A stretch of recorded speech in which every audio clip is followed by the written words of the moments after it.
Hi, I'm Karen Cummings Wedding, and I hope you're all having a good start to the summer semester. Based off of my Christian worldview, I would define psychopathology in a very similar way to the definition that's provided in the Kringen-Johnson 2022 text, which defines psychopathology as the concentration on the structure, development, and treatment of mental health disorders. Being a Christian, being a follower of Jesus, does impact my definition of psychopathology. However, it does not negate the diagnostic process, and it does not negate the science behind mental health disorders. I believe that in our world and in the history of looking at mental health, especially through the lens of spirituality, as we read in our text in chapter 1, there's a long-standing history of an enmeshment between mental health and spirituality. There's a lot of spiritual terminology that is used to define symptoms of mental health disorders, and I think that was done to the detriment of individuals. While there is a spiritual component that needs to be addressed, there's also a biological and scientific component that equally needs to be addressed. I do believe that scripture addresses abnormalities, both physically, mentally, emotionally.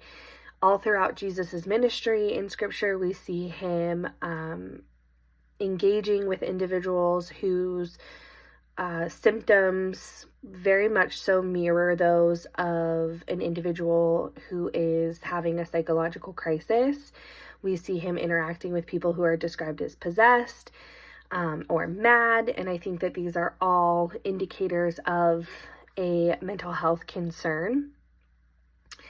In terms of the secular world, in the view of abnormality within the secular world, I think that comes down to the term stigma. As we also read in our text, there is so much negative stigma associated with mental health in our society. While I do think that we've been making improvements, especially throughout the COVID-19 pandemic, I think that society as a whole still has a negative stigma towards abnormalities in general, specifically mental health abnormalities, mostly because when you can't visually see an abnormality, it can be really hard for the general public to understand. And when we don't understand, we have a hard time having compassion and empathy.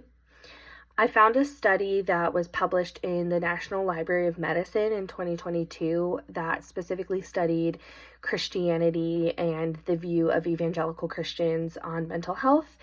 And the study found that Christians in this study all indicated that they are seeing the importance of addressing mental health concerns outside of spirituality. And I think that as a future counselor, this is a really important piece of research because it helps us see that the church as a whole is hopefully moving in a direction where we acknowledge the spiritual aspects of mental health without negating the biological and scientific aspects of mental health.